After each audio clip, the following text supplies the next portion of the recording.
موضوع الدرس فی احوال السعداء یوم القیامہ، سورۃ الرحمن، تفسیر ابن کثیر۔ الحمد للہ رب العالمین، والصلاة والسلام علی اشرف الانبیاء وسید المرسلین سیدنا محمد وعلی آلہ واصحابہ اجمعین۔ اللهم صل على سيدنا محمد وعلى آل سيدنا محمد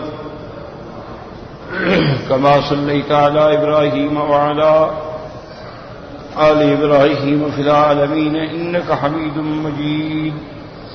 أعوذ بالله من الشيطان الرجيم، بسم الله الرحمن الرحيم۔ وَلِمَنْ خَافَ مَقَامَ رَبِّهِ جَنَّتَانِ فَبِأَيِّ آلَاءِ رَبِّكُمَا تُكَذِّبَانِ ذَوَاتَا أَفْنَانٍ فَبِأَيِّ آلَاءِ رَبِّكُمَا تُكَذِّبَانِ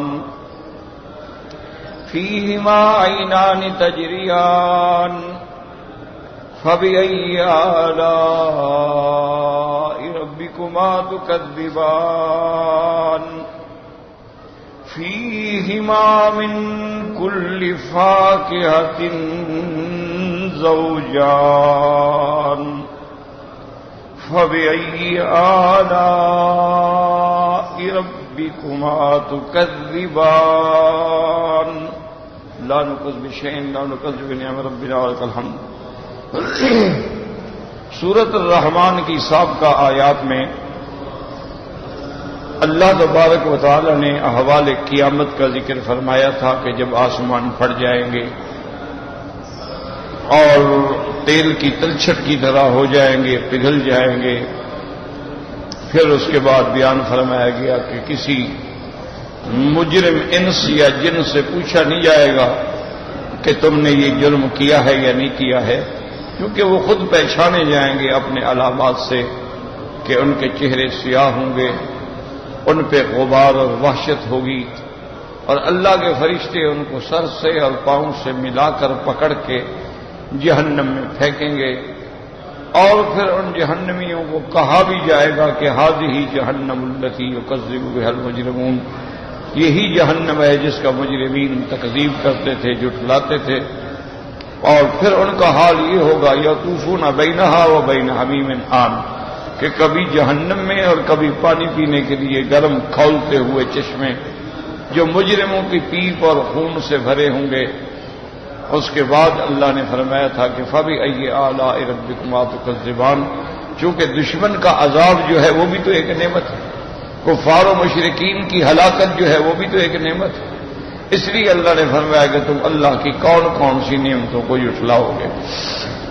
اور یہ قرآن مقدس میں سنت اللہ ہے کہ اگر کہیں اشقیاء کا ذکر آئے گا تو اس کے بعد سعداء کا بھی ذکر آئے گا، یعنی اگر کہیں کفار کا ذکر آئے گا تو پھر اس کے بعد اخیار و ابرار کا بھی ذکر آئے گا۔ اگر کسی جگہ جہنم اور جہنم کی صفات اور جہنمیوں کا ذکر آئے گا تو بعد میں جنت اور جنت والوں کا بھی ذکر آئے گا۔ تو اب اللہ ان آیات میں جو آج ہم نے تلاوت کی ہیں ان کے بارے میں ارشاد فرماتے ہیں جو اللہ کی رحمت سے کامیاب ہوں گے، جنت والے ہوں گے، جنت کی نعمتوں سے فائدہ اٹھائیں گے۔ فرمایا وَلِمَنْ خَافَ مَقَامَ رَبِّهِ جَنَّتَانِ، جو اپنے رب کی حاضری سے ڈر گیا اس کے لیے اللہ 2 جنتیں عطا فرمائیں گے۔ اب یاد رکھیں کہ یہاں لفظ خوف ہے، خافا ڈرا، تو ایک لفظ قرآن میں خوف بھی آتا ہے اور کسی جگہ لفظ خشیت بھی آتا ہے، جیسے اللہ نے فرمایا انما یخشی اللہ من عبادہ العلماء، تو وہاں یخشا خشیت سے، اسی طرح فرمایا وَهُم مِّن خَشْيَةِ رَبِّهِم مشفقون، وہاں بھی خشیت کا لفظ ہے، تو قرآن سمجھے کہ لفظ خوف اس کا معنی بھی ڈرنا، خشیت کا معنی بھی ڈرنا، لیکن ان دو الفاظ کے استعمال کرنے میں کیا حکمت ہے؟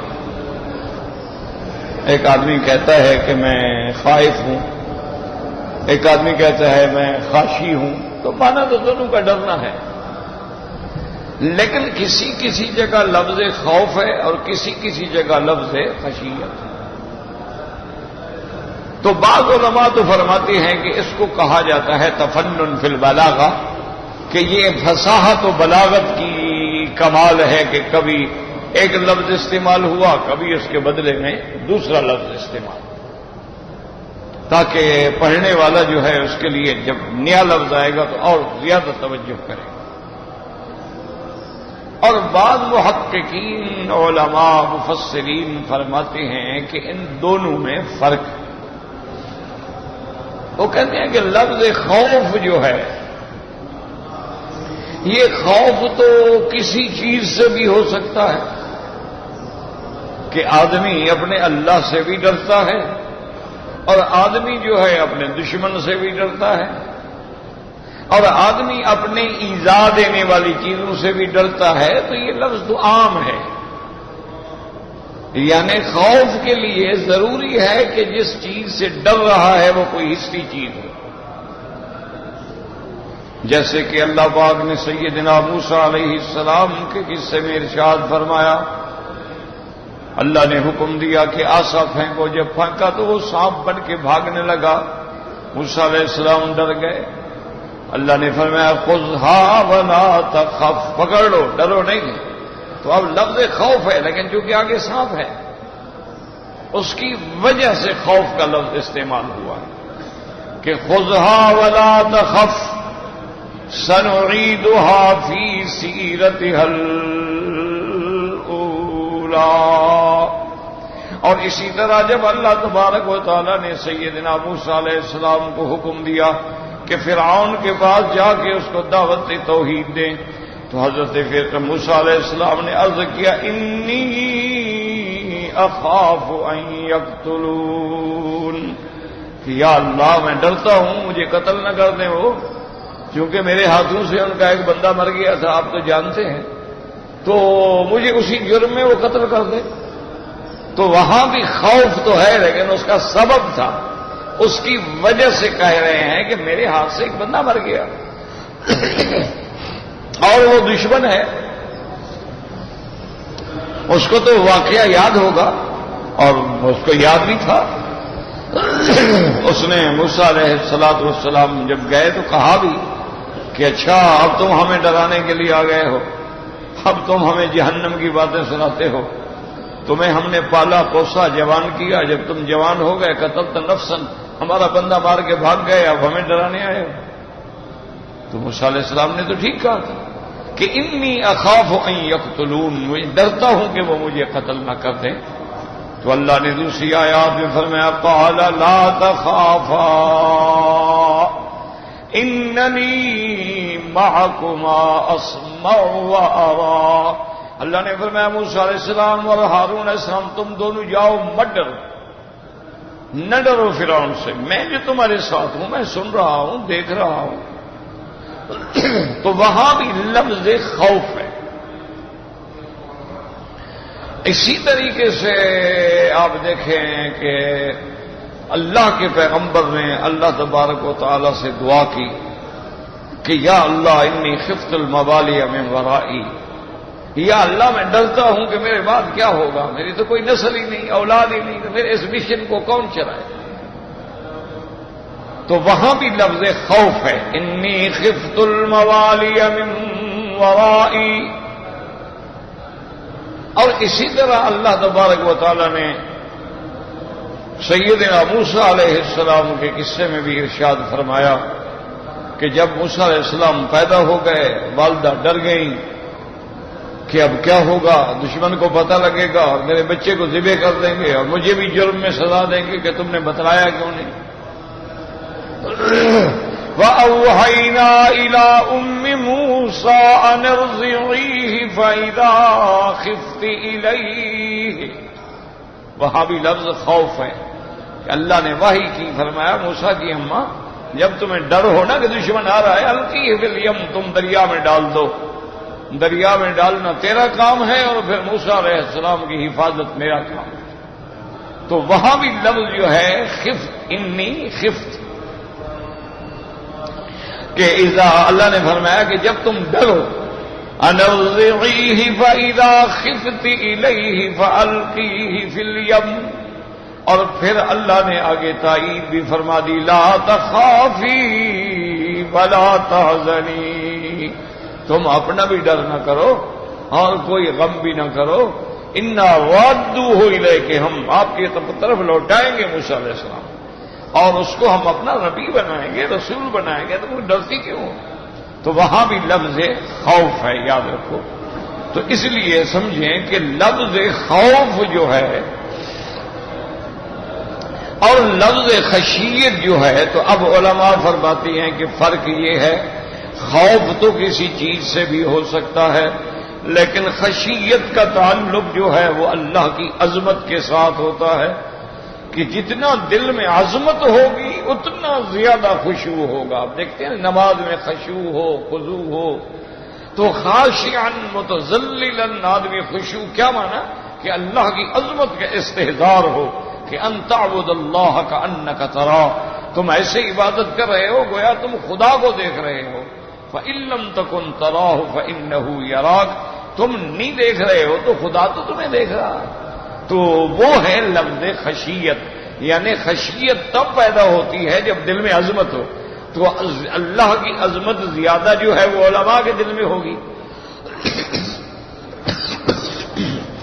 اس لیے اللہ نے کلمہ حسر کے ساتھ فرمایا، انما یخشی اللہ من عبادہ العلماء. اسی طرح مومنوں کی صفت میں آتا ہے یخشون ربہم. تو خشیت جو ہے اس کا تعلق ہے عظمت الہ سے، کہ جتنا دل میں عظمت ہوگی اللہ کی اتنی زیادہ خشیت. اب دیکھو نا، آدمی کے دل میں عظمت ہو اللہ کی کہ میرا مولا سب دیکھ رہے ہیں، میرا ہر عمل ان کے سامنے ہے، میری ہر حرکت ان کے سامنے ہے، تو کیسے دل میں پھر خشیت پیدا نہ ہو؟ تو اسی لیے آپ دیکھیں کہ اللہ کے اولیاء گزرے، بڑے بڑے علماء، محدثین، مجتہدین، ائمہ گزرے ہیں، تو ان کے دلوں میں جو کہ اللہ کی عظمت و ہیبت و جلال کا ایک ایسا اثر ہوتا تھا، ہر وقت وہ اللہ کے دربار میں کانپتے رہتے تھے. یعنی نیک عمل کرنے کے بعد بھی ڈرتے تھے، اعمال اچھے کرنے کے بعد بھی اللہ کی خشیت ہے دل میں کہ پتہ نہیں اللہ قبول بھی فرمائیں گے یا نہیں قبول فرمائیں گے. اسی لیے آپ دیکھیں کہ قیامت والے دن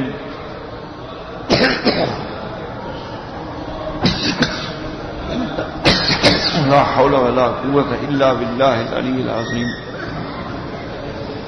یا شافی یا سلام، یا شافی یا سلام. قیامت والے دن جب میدان محشر میں اولین و آخرین اکٹھے ہو جائیں گے تو میدان قیامت کی جو سختی ہے، اللہ رحمت کرے، لوگ پسینے میں ڈوب رہے ہوں گے اور دوڑیں گے اور آئیں گے حضرت آدم علیہ السلام کی خدمت میں اور آگے عرض کریں گے کہ انت ابونا وانت ابو البشر واول خلیفۃ فی الارض خلقک اللہ بیدیک. تو آدم علیہ السلام آپ ابو البشر ہیں، اللہ نے آپ کو اپنے ہاتھوں سے پیدا فرمایا ہے، آپ سب سے پہلے جنت کے باسی ہیں، آپ سے اللہ نے اس نظام عالم کو چلایا ہے. تو آج ہم بڑی مصیبت میں ہیں، مشکل میں ہیں، ہماری شفاعت کریں. کہ اور شفاعت بھی یہ کہ پیشی سماعت شروع ہو جائے، بس اس کے بعد جو اللہ فیصلہ چاہیں گے فرمائیں. تو حضرت آدم علیہ السلام کیا کہیں گے؟ کہیں گے نفسی نفسی نفسی، یعنی خشیت والا نفسی، خشیت والا نفسی، مجھے تو اپنا ڈر ہے کہ اللہ تبارک و تعالیٰ نے اگر پوچھ لیا کہ آدم میں نے جو منع کیا تھا کہ درخت کا پھل نہ کھانا کیوں کھایا، تو کیا کہوں گا؟ میں تو خود ڈر رہا ہوں، تمہاری سفارش کیسے کروں؟ حالانکہ آدم علیہ السلام کو پتا ہے کہ اللہ نے میری غلطی معاف فرما دی ہے، اللہ نے مجھے معافی عطا فرما دی، اللہ نے میری توبہ قبول فرما لی ہے، لیکن کیوں ڈر رہے ہیں کہ اللہ کی عظمت دل میں ہے کہ وہ بادشاہ ہے، وہ بادشاہوں کا بادشاہ ہے، اس کی مرضی ہے، پھر پوچھ لے تو کون اس کو روکنے والا ہے؟ تو یہ خشیت ہوتی ہے۔ خشیت کا معنی یہ ہے کہ جو عظمت کی وجہ سے دل میں پیدا ہو، یاد رکھو، جیسے اللہ فرماتے ہیں لو انزلنا هذا القرآن على جبل لرأيته خاشعا متصدعا من خشية الله۔ اللہ فرماتے ہیں اگر ہم اپنا کلام، اپنا قرآن جو ہے پہاڑ پہ اتارتے تو آپ دیکھتے کہ پہاڑ بھی اللہ کی عظمت کے خوف سے ریزہ ریزہ ہو جاتا۔ تو اب پہاڑ کو کیا ڈر تھا؟ یہ ڈر تو نہیں تھا نا کہ قرآن آ کر مجھے مارے گا، ڈر یہ تھا کہ اللہ کی کلام ہے، میں اس کا متحمل ہو سکتا ہوں، میں اس بوجھ کو اٹھا سکتا ہوں۔ تو اس وجہ سے اللہ نے فرمایا متصدعا من خشیت اللہ، اللہ تبارک و تعالیٰ کی خشیت سے وہ ڈر جائے گا اور ریزہ ریزہ ہو جائے گا۔ تو خشیت جو ہے وہ ہمیشہ عظمت الہ سے پیدا ہوتی ہے کہ دل میں اللہ تبارک و تعالیٰ کی عظمت کا استحضار کریں۔ جب اللہ کی عظمت کا استحضار ہو جاتا ہے تو پھر بندہ گناہوں سے بچ جاتا ہے، پھر اللہ تبارک و تعالیٰ اس کو گناہوں سے بچا دیتے ہیں۔ اصل بات یہ ہے کہ دل میں عظمت ہو، اگر دل میں عظمت ہی نہیں ہوگی تو آپ کیا ڈریں گے؟ آج کل آپ دیکھتے ہیں نا کتنا میرے بھائی ہیں نماز نہیں پڑھتے ہیں، روزہ نہیں رکھتے ہیں، ہر منکر کرتے ہیں، شرابیں ہیں، اور اس کے بعد جناب ڈانس ہیں اور پارٹیاں ہیں اور کھا پی رہے ہیں، اور کوئی خوف ہی نہیں ہے کہ ہم نے مرنا ہے، قبر میں جانا ہے۔ ان کے دل میں کوئی بات ہی نہیں، کیونکہ اللہ کی عظمت ہی دل میں نہیں ہے۔ انہوں نے ایسے مانا ہوا ہے کہ ایک مسلمان کے گھر میں پیدا ہوئے تو نام بھی مسلمانوں والا ہو گیا، ورنہ ان کو نہ پتا ہے کہ اسلام کیا ہے، نہ پتا ہے کہ ایمان کیا ہے، نہ پتا ہے کہ قرآن کیا ہے، یعنی وہ ایک لفظ بھی صحیح ادا نہیں کر سکتے ہیں۔ تو وجہ کیا ہے کہ دل میں اللہ کی عظمت نہیں ہے۔ تو اب یاد رکھیں کہ اب اللہ پاک فرماتے ہیں وَلِمَنْ خَافَ مَقَامَ رَبِّهِ وَلِمَنْ خَافَ مَقَامَ رَبِّهِ جَنَّتَانِ، جو ڈرا کس سے؟ مقام ربہ۔ تو مقام ربہ سے کیا مراد ہے؟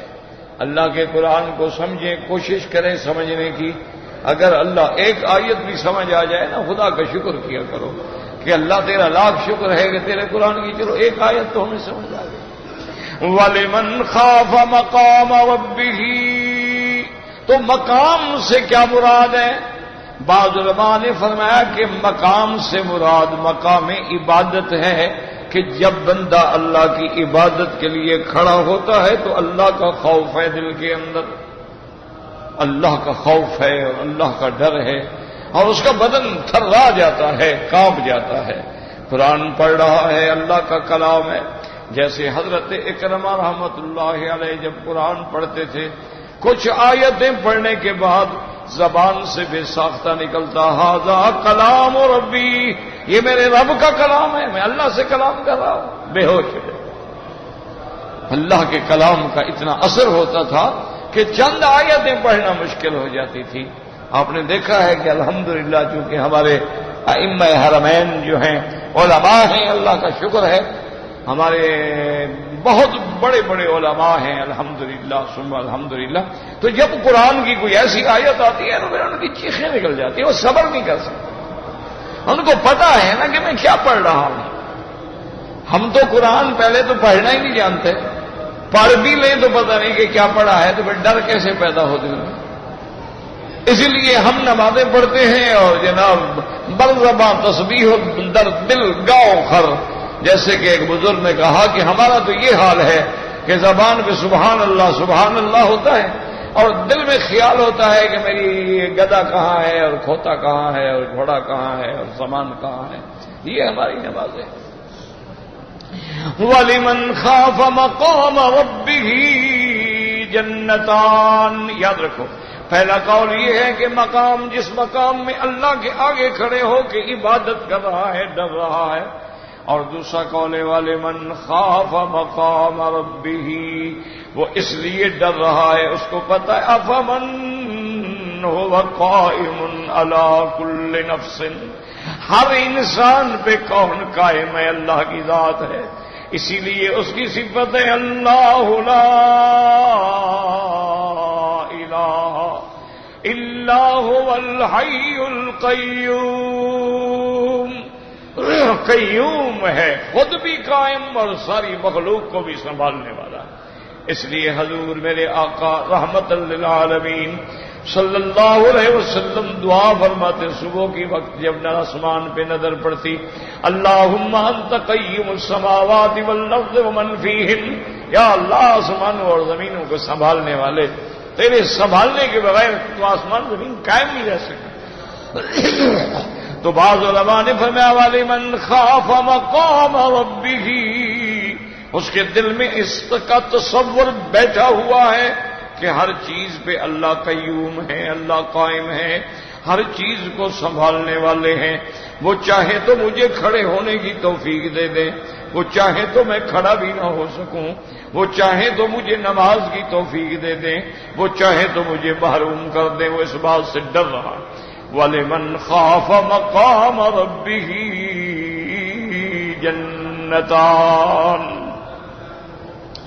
یہ جو ڈر ہے نا، اصل میں یہی بڑی چیز.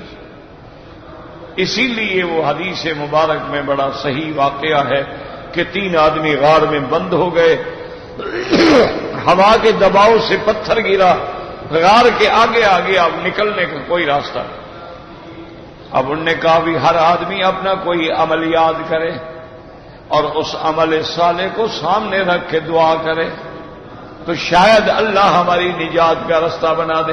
تو بہرحال تو ایک ان میں سے جو بندہ تھا اس نے کہا یا اللہ، آپ جانتے ہیں کہ میں بڑا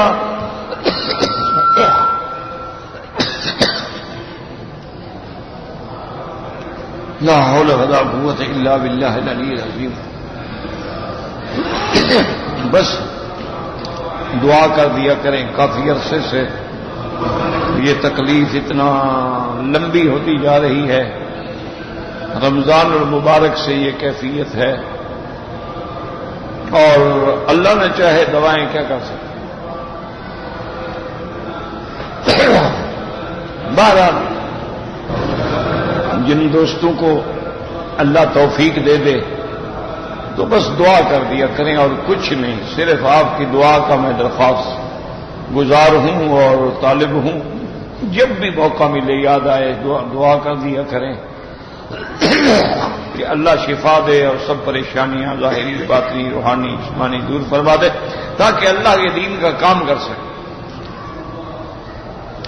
اب اس نے کہا کہ مولا، آپ جانتے ہیں کہ میں بڑا غلط کار آدمی تھا. میرے چچا کی لڑکی تھی، بے انتہا حسن و جمال کی مالک تھی، اور میرا دل اس پہ آ گیا تھا، لیکن وہ میری بات نہیں سنتی.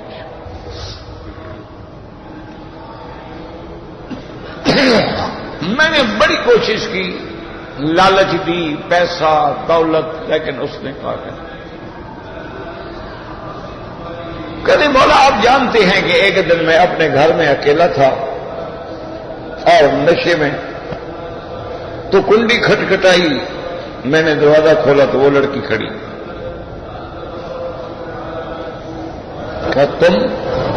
نے کہا اندر آ جاؤ. اندر آ گئی. میں نے دروازہ بند کر دیا.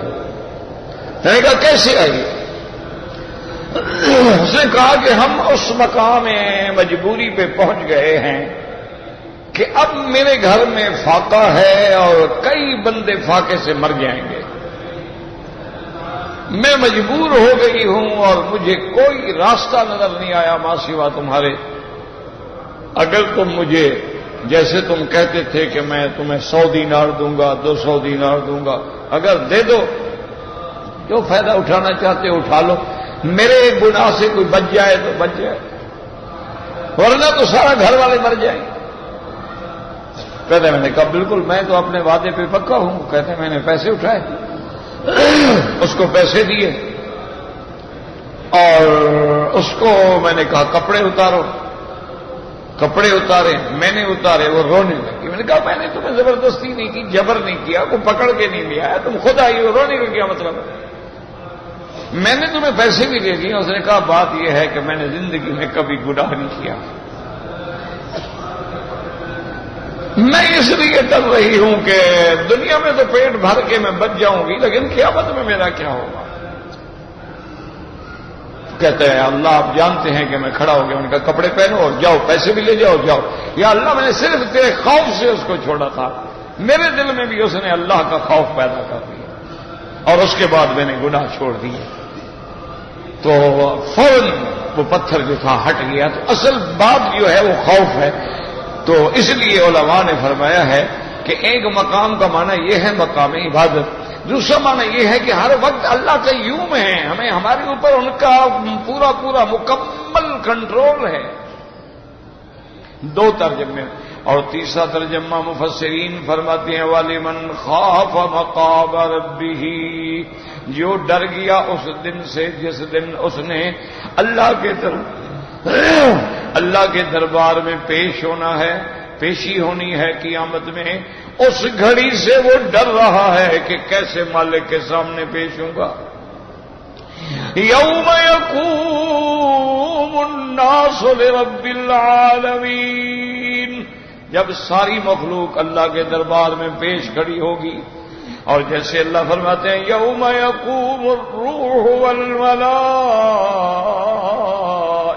صفا لا يتكلمون الا من اذن له الرحمن وقال صوابا، جس دن جبریل اور فرشتے بھی صفیں بنا کے کھڑے ہوں گے اور طاقت نہیں ہوگی کہ زبان سے کوئی کلمہ کہہ سکیں، اور جس دن سارے انبیاء، سارے رسول، سارے نبی اللہ کی دربار میں حاضر ہوں گے، اور اللہ ان کو فرمائیں گے یوم یجمع اللہ الرسل فیقول ماذا اجبتم ماذا اجبتم قالوا لا علم لنا انك انت علام الغیوب۔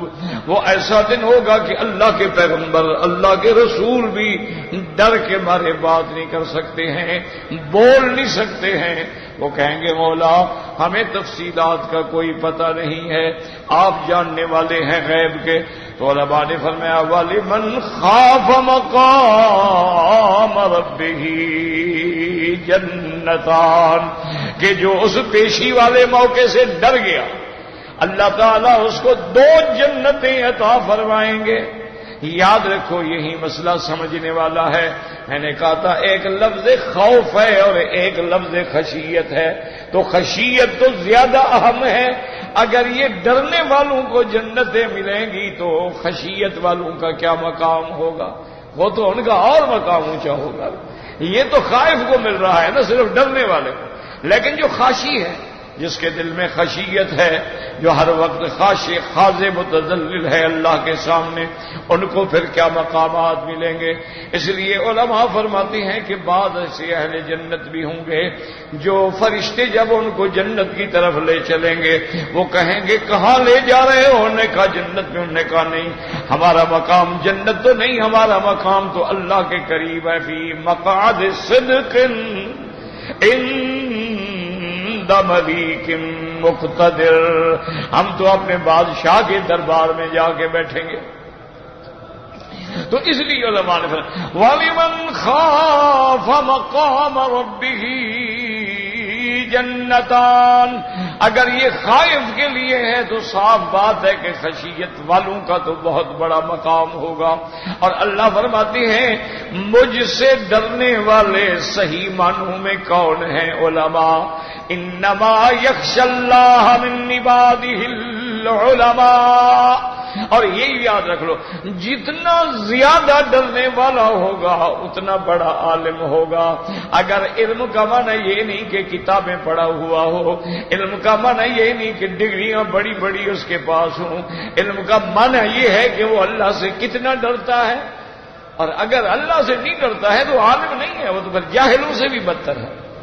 اگر اس کی نہ نماز ہے، نہ روزہ ہے، نہ حج ہے، نہ زکوٰۃ ہے، نہ حلال ہے، نہ حرام ہے، نہ خوف خدا ہے، نہ خوف مخلوق ہے، تو وہ بندہ تو اور قیامت میں زیادہ پکڑا جائے گا کہ جاہل تو جاہل ہے نا، تم تو عالم ہو کے گناہ کرتے رہے، تم عالم ہو کے حرام کھاتے رہے۔ تو اس لیے ہمیشہ یاد رکھیں کہ صحیح معنی میں علم کا مطلب ہی یہ ہے کہ اللہ سے ڈرنے والا۔ تو جو اللہ سے جتنا زیادہ ڈرنے والا ہوگا اتنا بڑا عالم ہوگا۔ تو علم کا معنی خشیت ہے، علم کا معنی ڈگریاں نہیں ہیں، علم کا معنی صرف یہ نہیں کہ بڑی اسٹڈی ہے اور بڑا مطالعہ ہے اور بڑا پڑھا لکھا آدمی ہے، جیسے آج کل کتنے لوگ پیدا ہو گئے ہیں، اللہ تبارک و تعالیٰ معاف فرمائے، اپنے علم کا بھی دعویٰ کرتے ہیں اور روزانہ خدا بخشے چینل پہ بیٹھ کے قرآن و حدیث کے خلاف باتیں کرتے ہیں۔ انا للہ و انا الیہ راجعون۔ ان کو آپ علماء کہیں گے، کہیں تصویر جائز ہے، ویڈیو جائز ہے، داڑھی مڈانا کٹانا کوئی ایسا مسئلہ نہیں ہے، اور پردہ کرنا کوئی ضروری نہیں ہے، اور پردہ کیا چہرے کا تو ویسے ہی نہیں ہے، تو اس کو اگر آپ عالم کہیں تو پھر اللہ معاف کرے۔ اگر یہ علماء ہیں تو پتہ نہیں جہلا پھر کون ہو، پھر جاہل کس کو کہا جائے؟ اگر ایسے علماء پیدا ہو گئے ضلوا فاضلوا، خود بھی گمراہ ہو گئے اور لوگوں کو بھی گمراہ کر دیا ہے۔ اور بدقسمتی ہماری یہ ہے کہ انہی لوگوں کو چینل پہ آنے کا موقع ملتا ہے کیونکہ وہ اپنی شہرت کے طلبگار ہیں، وہ بھی بھاگتے ہوئے آتے ہیں۔ اور ہمارے علماء جو ہیں ان میں دو طبقے ہیں، بعض علماء تو ان چیزوں کو جائز ہی نہیں سمجھتے، وہ کہتے ہیں اللہ کے نبی نے دین پھیلایا تھا، کوئی چینل کے ذریعے تو نہیں پھیلا تھا، صحابہ نے دین پھیلایا تھا تو کوئی ٹی وی تو نہیں تھی، کوئی کیبل تو نہیں لگے ہوئے تھے، وہ تو بالکل مخالف ہے نا۔ بہرحال ان کا ایک موقف ہے اور بالکل ٹھیک ہے۔ بعض علماء جو گنجائش سمجھتے ہیں کہ بھی عورتیں نہ ہوں، کوئی غیر اسلامی بات نہ ہو، صرف مردوں کا بیٹھ کے آپس میں مکالمہ ہو، محاورہ ہو، اور تو کوئی ایسی بات نہیں ہے، لیکن ان میں بھی یہ ہے کہ جو صحیح عالم ہیں پہلے تو ان کے بعد وقت ہی نہیں ہوتا، وہ اپنے پڑھنے پڑھانے میں لگے رہتے ہیں، اور اگر ہو تو پھر بدقسمتی یہ ہے کہ ایک عالم کو بٹھا دیں گے، آگے اس کے ایک جاہل کو بٹھا دیں گے، اب وہ کیا کرے گا عالم بیچارہ؟ ایک عالم کو بٹھا دو، آگے ایک لڑکی بٹھا دو، وہ کیا کرے گا؟ کیسے بات کرے؟ تو اس لیے بہرحال یاد رکھیں کہ خشیت کا معنی یہی ہے، یاد رکھا کرو کہ عالم ہے، عالم وہ ہوگا جو اللہ سے زیادہ ڈرنے والا ہوگا، بس۔ اب اللہ فرماتے ہیں وَلِمَنْ خَافَ مَقَامَ رَبِّهِ جَنَّتَانِ، یا اللہ فرماتے ہیں دو جنتیں، تو دو جنتوں سے کیا مراد ہے؟ جنتان، بعض علماء نے فرمایا کہ چونکہ پیچھے ذکر آ رہا ہے انسانوں کا اور جنوں کا، تو یہاں جنتان سے مراد یہ ہے کہ ایک جنت اللہ انسانوں کو دیں گے، ایک جنت اللہ ڈرنے والے جنوں کو دیں گے، چونکہ جن میں بھی تو مسلمان ہیں، ان میں بھی تو صحابہ ہیں، تابعین ہیں، علماء ہیں، محدثین ہیں، فقہاء ہیں، تو کہتے ہیں دو جنت، یعنی دونوں کو ایک ایک جنت، لیکن یہ قول راجح نہیں ہے۔ بعض علماء فرماتے ہیں نہ ڈرنے والا انسان ہے اس کے لیے بھی دو جنتیں ہیں، اور ڈرنے والا جن ہوگا تو اس کے لیے بھی دو جنتیں ہوں گی۔ وَلِمَنْ خَافَ مَقَامَ رَبِّهِ جَنَّتَانِ، جنتان دو کیوں؟ بعض علماء نے فرمایا ایک جنت تو ایسی ہوگی کہ اس کی ہر چیز جو ہے وہ سونے کی ہوگی، تمام اس میں سب سونے کا کام ہے، اور ایک جنت ایسی ہوگی جس کی چاندی کا کام ہوگا، تو اس لیے اللہ تبارک و تعالیٰ اس کو دو جنتیں عطا فرمائیں گے۔ اور یہ بھی یاد رکھیں کہ اللہ کے لیے تو کئی جنتیں ہیں نا، کوئی ایک جنت تو ہے نہیں نا اللہ کے ہاں۔ تو اب قرآن میں بھی دیکھیں کئی جنتوں کا نام آیا، جنت الخلد ہے، جنت النعیم ہے، اسی طرح اللہ پاک نے فرمایا جنت الفردوس ہے، الذین یرثون الفردوس هم فیہا خالدون۔ اسی طرح جنت المأویٰ ہے، عند سدرۃ المنتہی، عندہا جنت المأویٰ۔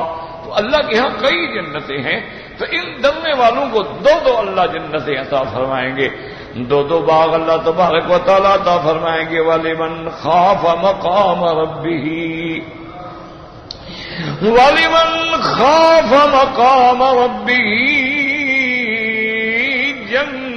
جَنَّتَانِ۔ یاد رکھو صحیح ترجمہ تو یہ ہے، اللہ اپنے ڈرنے والے بندے کو دو جنتیں عطا فرمائیں گے۔ ان کی کیا کیا صفتیں ہوں گی آگے اللہ تبارک و تعالیٰ ذکر فرماتے ہیں۔ اور بعض لوگ جو ہیں نا، کچھ جو بعض اولیاء اللہ نے اپنا اپنا رنگ ہوتا ہے نا جی، مفسرین کا بھی ایک مزاج ہوتا ہے کہ بعض مفسرین آپ دیکھیں نا جی، ان کا تعلق جو ہے وہ فقہی احکام سے ہوتا ہے، تو وہ تفسیر قرآن میں بھی زیادہ اسی پہ زور دیتے ہیں کہ اس مسئلے سے، اس آیت سے یہ مسئلہ نکلا، یہ مسئلہ نکلا، یہ مسئلہ نکلا۔ ان کا رجحان جو ہے وہ فقہ کی طرف ہوتا ہے۔ اور بعض مفسرین جو ہیں یفسر القرآن بعضہ بعضا، وہ قرآن کی تفسیر قرآن سے بیان کرتے ہیں کہ اللہ نے یہاں یہ لفظ فرمایا ہے، اس کی تفسیر جو ہے وہ دوسری جگہ موجود ہے۔ اچھا، بعض مفسرین قرآن کا جہاد کی طرف ذوق ہوتا ہے تو وہ ہر جگہ جہاد کا مسئلہ حل کرتے ہیں۔ بعض مفسرین کا تبلیغ دین کی طرف رجحان ہوتا ہے، وہ ہر بات، ہر آیت جس میں یہ چیزیں ہوں اس پہ زیادہ بحث کرتے ہیں۔ تو اس لیے بعض اولیاء اللہ نے ایک اور تفسیر بھی بیان کی ہے، بہرحال اگر وہ صحیح ہے تو الحمدللہ، غلط ہے تو اللہ معاف کرے۔ وہ کہتے ہیں کہ ہر انسان کے اندر دو چیزیں ہوتی ہیں، ایک جسد ہے اور ایک روح ہے۔ جب تک یہ روح ہمارے اندر ہے ہم زندہ ہیں، اور جس دن یہ روح نکل گیا ہم مر گئے۔ انقطاع الروح عن الجسد، جس دن روح جسد سے نکل گیا تو ہم پر موت آ گئی۔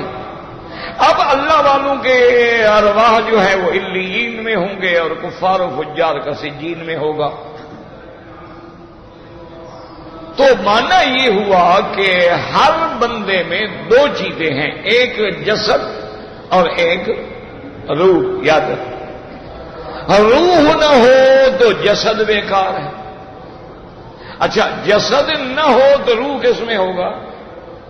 برتن ہوگا تو دودھ ڈالو گے نا، برتن ہی نہ ہو تو دودھ کس میں ڈالو؟ اسی لیے آپ دیکھیں نا، اللہ نے ہمیں حکم دیا ہے میرے راستے میں خرچ کرو۔ الذین ينفقون فی سبیل اللہ باموالہم وانفسہم، اور یہ بھی حکم دیا ہے کہ رات دن جو کچھ ہوتا ہے جتنا ہو سکتا ہے اللہ کے راستے میں خرچ کرو۔ اور بعض چیزوں میں اللہ نے حکم دیا ہے کہ نہیں، اب دیکھیں نا جی، زکوٰۃ ہے، سونا ہے، چاندی، آپ پیسے دے سکتے، عشر ہے، آپ عشر کی قیمت کر کے بھی پیسے دے سکتے، لیکن بعض چیزیں ایسی ہیں کہ وہاں پیسہ کام نہیں آتا۔ یاد رکھیں کہ وہاں پیسہ کام نہیں آتا۔ جیسے کہ عید الاضحیٰ، عید الاضحیٰ کے موقع پر ہر مسلمان صاحب نصاب کے لیے قربانی ہے کہ وہ ایک جانور اللہ کے راستے میں ذبح کرے، وہ بکری ہے، بکرا ہے، دمبی ہے، دمبا ہے، یا گائے کا 7واں حصہ ہے، یا اونٹ کا 7واں حصہ ہے، یا بھینس کا 7واں حصہ ہے، لازماً وہ بکری ذبح کرے۔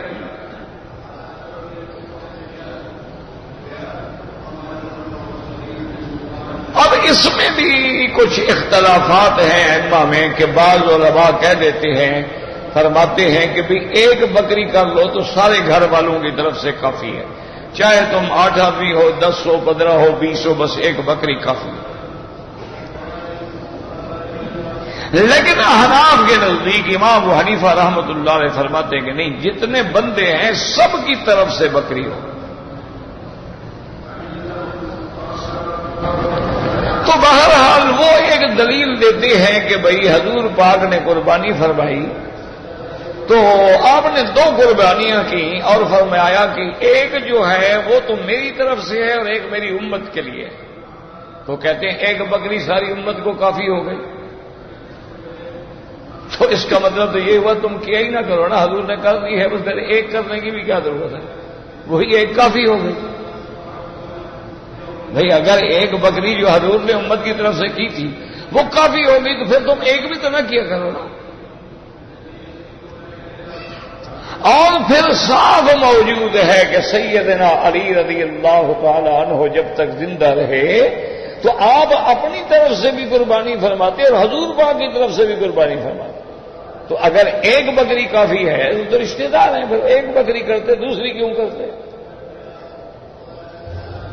تو بہرحال اختلافی مسائل ہیں، اللہ سب پہ رحمتیں فرمائے۔ اور یہ بات بھی ویسے بھی سمجھ والی عقل والی ہے کہ جتنا گڑ ڈالو گے میٹھا ہوگا نا۔ اب ایک آدمی ایک بکری دے کے گزارا کر لے اور ایک 7 دے تو اس کو 7 کا ثواب ملے گا نا۔ لیکن میں جو بات کہہ رہا تھا اس کو سمجھو کہ اب قربانی والے دن ہم بکری کے بجائے پیسے دے دیں وہ نہیں دے سکتے کہ جی مثلا 5000 روپے کی بکری ہے، وہ کہے جی 5000 دے دو یار، بکری کیا ذبح کرو گے، اور پھر کسائی بلاؤ، ذبح کرو، گوشت بناؤ، تقسیم کرو، پھر کھلوں کو کسی مستحق ادارے میں پہنچاؤ، تو بڑا کام ہے نا، پیسے دے لازم قربانی۔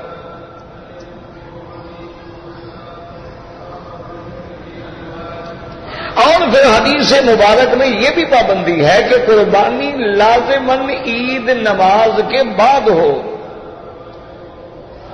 حتیٰ کہ میرے آقا نے رحمت دو جہاں نے واضح فرما دیا کہ اگر کسی نے نماز عید سے پہلے بکرا ذبح کر دیا تو وہ گوشت کھانے کے لیے استعمال کرو، وہ ادا قربانی نہیں ہوگی۔ اچھا، اسی طرح حج تمتع ہے یا قران ہے، اس میں بھی بکری دینا ضروری ہے، اور سخت حکم ہے کہ فَلْيَبْلُغَ الْهَدْيُ مَحِلَّهُ، کہ قربانی ہر حال میں حرم میں ذبح ہو۔ حَدْيًا بَالِغَ الْكَعْبَةِ، وہ حدود حرم کے اندر ذبح ہو۔ اگر ایک آدمی حج پہ آیا ہے اور تمتع کی بکری اس نے جا کے جدے میں ذبح کر دی، وہ ادا نہیں ہوگی، حد حرم کے باہر وہ ہو ہی نہیں سکتی۔ اب یہاں بھی تم اس بدلے میں پیسے نہیں دے سکتے۔ ہاں ایک حکم ہے کہ اگر کسی آدمی کے پاس استطاعت نہیں ہے اور تمتع کی بکری دینی ضروری ہے، واجب ہے، تو وہ روزے رکھ سکتا ہے، 3 ایام فی الحج و7 اذا رجعتم۔ تو ساری باتوں کو دماغ میں رکھیں کہ جب اللہ فرماتے میرے راستے میں خرچ کرو، میرے راستے میں خیرات کرو، یطعمون الطعام علی حبہ مسکینا ویتیما واسیرا، لوگوں کو کھانا کھلاؤ، کپڑے دو، غریبوں کی مدد کرو، سیلاب والوں کی مدد کرو، دکھیاروں کی مدد کرو۔ لیکن یہاں قربانی کے لیے بھی ایک مسلمان مثلا حج پہ 30 لاکھ آدمی آیا، 30 لاکھ میں چلو 20 لاکھ نے قربانیاں کی ہوں تو 20 لاکھ قربانی کے کتنے پیسے بن جائیں گے کہ بھی یہی پیسے دے دو؟ اللہ فرماتے نہیں، لازم ذبح کرو۔ تو اس کی کیا وجہ ہے؟ اب بات کو سمجھیں۔ اس کی وجہ یہ ہے کہ انسان میں 2 چیزیں ہیں، جسد بھی ہے اور روح بھی ہے۔ اللہ نے فرمایا جسد کے لیے تو تم پیسے خرچ کرتے رہتے ہو، تو روح کے لیے بھی تو کوئی قربانی کرو نا، اس کے لیے کوئی روح والی چیز ذبح کرو تاکہ اللہ تیرے روح کو ٹھیک کرے، تیرے روح کو پاک کرے۔ تو اس کے لیے پھر روح کی قربانی دی جاتی ہے۔ جانور میں روح ہے، اسی لیے ہے نا کہ اس کا خون نیچے بعد میں گرتا ہے اور اللہ پہلے معافی عطا فرما دیتے ہیں۔ اس لیے بعض علماء نے فرمایا وَلِمَنْ خَافَ مَقَامَ رَبِّهِ جَنَّتَانِ، وہ فرماتی ہیں دو جنتوں سے مراد یہ ہے، ایک جنت تو ایسی ہوگی جس میں مومن کے جسم اور جان کا فائدہ ہوگا، اور ایک جنت ایسی ہوگی جس میں روح تر و تازہ ہو جائے گی۔ تو ایک جنت جسم کے لیے دیں گے، ایک جنت روح کے لیے دیں گے، جس کو اللہ نے دوسری جگہ فرمایا وَأَمَّا إِن كَانَ مِنَ الْمُقَرَّبِينَ فَرَوْحٌ وَرَيْحَانٌ وَجَنَّتُ نَعِيمٍ۔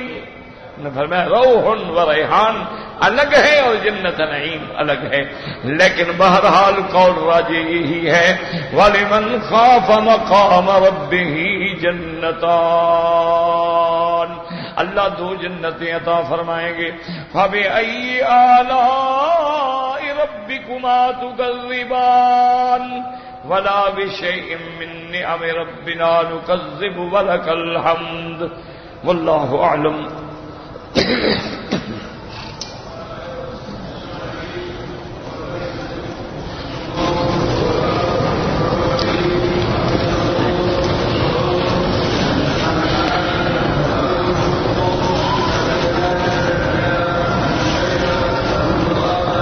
بہرحال گزارش یہ ہے کہ جن لوگوں نے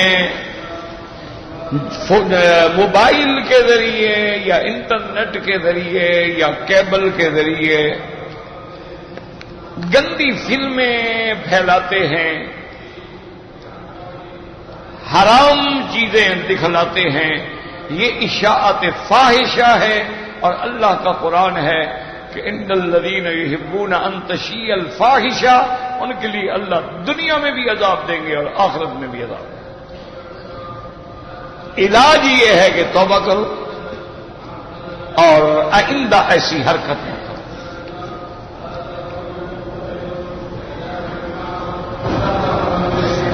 کہتے جی کہ تہجد میں جب میں سجدے میں دعا کروں کہ اللہم اغفر لی ورحمنی ورحم الاخوان، یہ اپنی نہ بناؤ، تو قرآن میں جو دعائیں ہیں نا وہ کیا کرو۔ ربنا اغفر لنا ولاخواننا الذین سبقونا بالایمان ولا تجعل في قلوبنا غلا للذين آمنوا ربنا انك رؤوف رحیم رب اغفر لي وارحمني واعف عني، وہ دعائیں مانگو جو حضور نے مانگی ہیں۔ بی بی عائشہ فرماتی ہیں حضور تہجد پڑھ رہے تھے تو میں نے سنا کہ آپ سجدے میں دعا فرما رہے ہیں اللہم انی اعوذ برضاک من سخطک وبمعافاتک من عقوبتک وبک منک اللہم لا احصی ثناء علیک انت کما اثنیت علی نفسک یا مقلب القلوب والابصار ثبت قلبی علی دینک اللہم انک عفو کریم عظیم تحب العفو فاعف عنی اللہم انی اسألک العفو والعافیہ اللہم انی اسألک العفو والعافیۃ والمعافاۃ الدائمۃ فی الدین والدنیا والآخرہ۔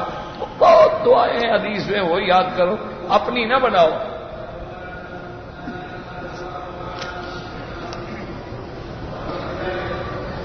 کہتے تھے کہ اگر ثواب کے لیے یہاں سے ہم قرآن پاک اکٹھے کر کے پاکستان کی ان مسجدوں میں بھیجیں جہاں قرآن نہیں ہے، بالکل جائز ہے، ثواب ہے، لیکن یہ تو نہیں کہ حرم کے قرآن چوری کر کے حرم وہاں بھیج دو، یعنی خیرات بھی کرنی ہے تو اللہ کے گھر سے چوری شروع کر دو، قرآن خرید کر کے بھیج دو۔ یا جو ادارے ہیں یہاں ماشاءاللہ وہ قرآن تقسیم کرتے ہیں، ان کو جا کے درخواست دو کہ ہمارے علاقے میں اتنی مدرسے ہیں، اتنی مسجدیں ہیں، ہمیں اتنے قرآن چاہیے، وہ آپ کو دے دیں گے اور مفت میں دیں گے۔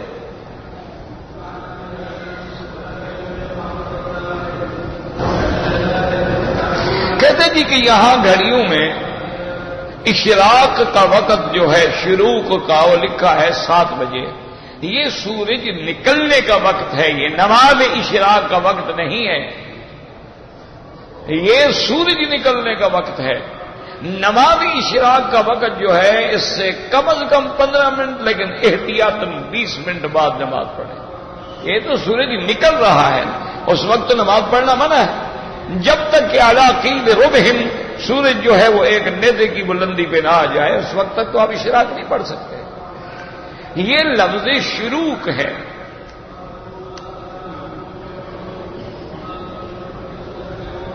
کہتے ہیں جی پتہ نہیں برس ایک کپڑے کی طرح ہے، پتہ کیڑے کی طرح ہے، مجھے کیا پتا آپ نے کیا لکھا ہے، برس برس پتہ نہیں کیا بلا۔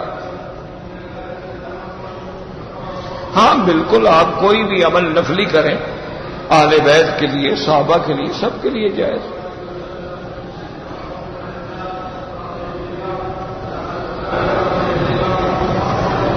بہرحال آپ نے عمرہ کیا ہے، عمرے کے بعد کینچی سے ٹک لگائے ہیں، ٹک لگانے سے آدمی کا احرام نہیں کھلتا ہے۔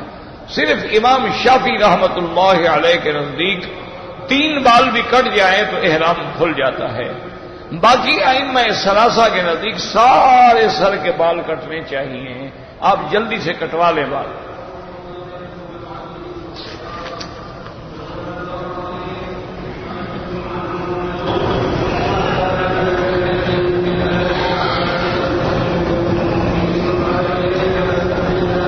بہرحال ایک آدمی نے، عورت نے یا مرد نے کسی کا موبائل چوری کیا، جھگڑا ہوا، اس نے قرآن پہ رکھ دیا، اس نے اٹھا لیا اور جھوٹا اٹھایا ہے، تو گویا اللہ معاف کرے، ایک چوری کا گناہ اور دوسرا پھر اللہ کے قرآن کو بھی گواہ بنا کے حرام کھا رہا ہے۔ توبہ کرو، استغفار کرو اور جس کا حق ہے اس کو واپس دو اور اس سے معافی مانگو۔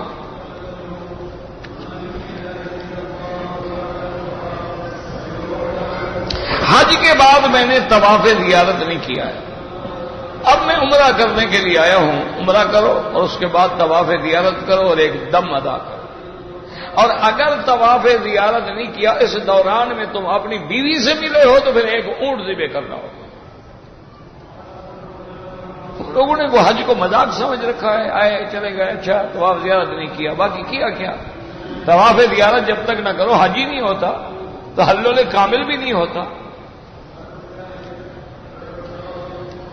کہتے ہیں جی کچھ لوگ ایسے ہیں جو فرض نماز پڑھتے ہیں وہ سنتیں نہیں پڑھتے تو محروم ہیں، اور یاد رکھو جو آدمی نفلیں پڑھتا ہو، نفلیں چھوڑ دے تو اس کی سزا یہ ملتی ہے کہ سنتیں چھوٹ جاتی ہیں، اور سنتیں پڑھتا ہو، مثلا 4 سنتیں پڑھتا تھا اب 2 چھوڑ دی، پھر سزا یہ ملتی ہے کہ سنتیں چھوٹ جاتی ہیں، اور پھر سنتیں چھوڑ دے تو ایک دن ایسی سزا ملے گی کہ فرضوں سے بھی محروم ہو جائے گا۔ جمعہ کے دن 4 سنتیں پہلے ہیں، 2 رکعت فرض جمعہ ہے، 4 سنتیں بعد میں ہیں احناف کے نزدیک، اور حنابلہ رحمہم اللہ کے نزدیک پہلے بھی 2 رکعت ہیں اور بعد میں بھی 2 رکعت۔ او یار جتنی پڑھو گے ان مسائل میں کیوں الجھے ہوئے، کیوں بلا وجہ ٹکریں مار رہے ہو؟ ایک آدمی نے 2 رکعت پڑھی ہے، اس کو 2 لاکھ رکعت کا ثواب ملے گا، ایک آدمی نے 4 رکعت پڑھی ہے، 4 لاکھ رکعت کا ثواب ملے گا۔ حدیث میں تو دونوں ثابت ہے۔ ہاں اگر حدیث میں نہ ہو اور اعمال صحابہ میں نہ ہو، بدعت ہو تو پھر نہ کریں، لیکن جس چیز کا ثبوت موجود ہو، جتنی زیادہ کرو گے اتنی زیادہ اجر ملے گا۔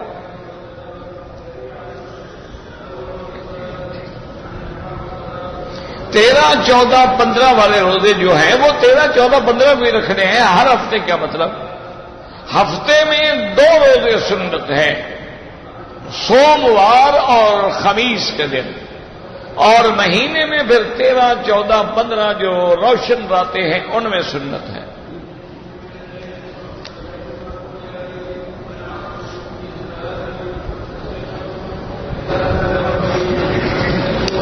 کہتے ہیں کہ میرے 4 بیٹے ہیں، میرے اوپر قرض ہے،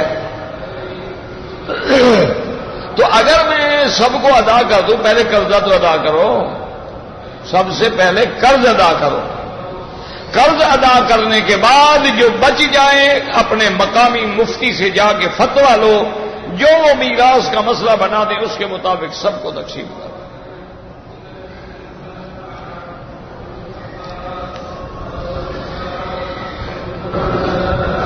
مسجد الحرام میں کوئی ضروری بات ہو تو کر سکتے ہو، قصے کہانیاں اور فضول باتیں نہ کریں ورنہ نیکیاں گر جاتی ہیں۔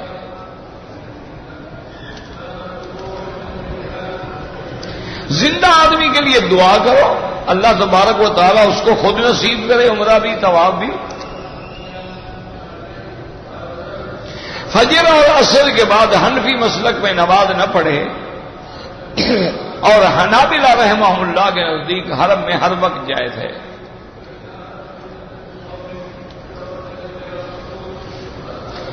کہتے ہیں جی کہ اگر امام کے پیچھے کسی نے فاتحہ نہیں پڑھی تو امام نے تو پڑھی ہے نا، تو وہ تو حضور نے فرما دیا ہے کہ قراءۃ الامام قراءۃ لہ، امام کی قراءت جو ہے وہ مقتدی کی قراءت ہے، تو بات ختم ہو گئی، جھگڑے کی کیا ضرورت ہے؟ ایک آدمی نے اپنی بیوی کو 3 طلاقیں اکٹھی دی ہیں، حنفی مسلک میں 3 ہوں گی، اس کے علاوہ آپ دارالافتاء سے رجوع کریں تو زیادہ بہتر ہے۔ طواف کے دوران میں جب حجر اسود کے سامنے آئیں تو حجر اسود کی طرف رخ کر کے کھڑے ہوں 1 سیکنڈ کے لیے اور اللہ اکبر وللہ الحمد، اور نہ کھڑے ہوں چلتے ہوئے کر دیں اللہ اکبر وللہ الحمد، وہ بھی جائز، لیکن پہلا اشارہ جو ہے وہ کھڑے ہو کے کرنا ہے۔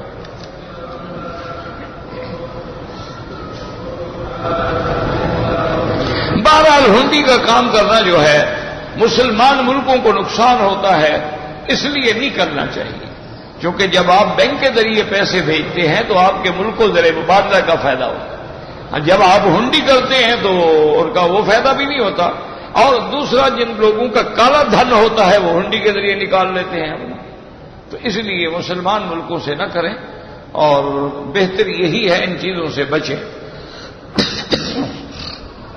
مدینہ منورہ کی سب کی پہلے زیارت کی پتہ نہیں، سب سے پہلی زیارت کس نے کی؟ مجھے کیا پتا کس نے کی؟ اب یہ کوئی مسئلہ ہے؟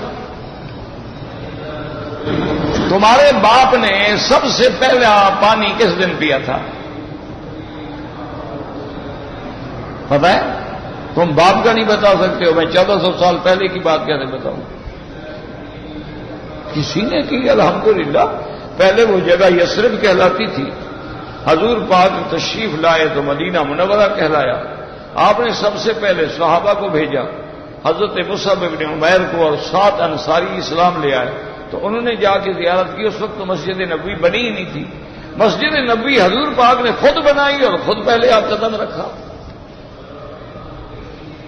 نسوار اور سگریٹ بالکل نہ استعمال کریں، بعض علماء اس کو حرام کہتے ہیں اور بعض مکروہ کہتے ہیں، لیکن اقرب الی التحریم، کیونکہ اس میں ایک تو نقصان ہے، ایک پیسے کا ضیاع ہے، اپنے مال کو جلانا ہے، اور دوسرا مضر بھی ہے، کئی بیماریاں پیدا ہوتی ہیں۔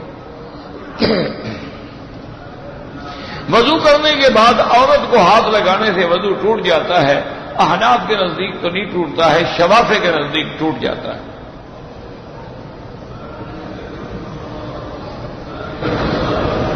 کہتے ہیں کہ جدے میں سمندر کا طوفان آئے گا، اللہ بچائے، اللہ پاک بچائے، اللہ حفاظت فرمائے، اللہ تمام عالم اسلام کی حفاظت فرما، اللہ اس بلد الامین کو ہر فتنے سے، ہر عذاب سے قیامت تک محفوظ فرما۔ یا اللہ عالم اسلام کی عزت کا فیصلہ فرما، عالم اسلام کے غلبے کا فیصلہ فرما، مجاہدین کی نصرت کا فیصلہ فرما، یا اللہ کفار و ظالمین و مشرکین کی ہلاکت کا فیصلہ فرما۔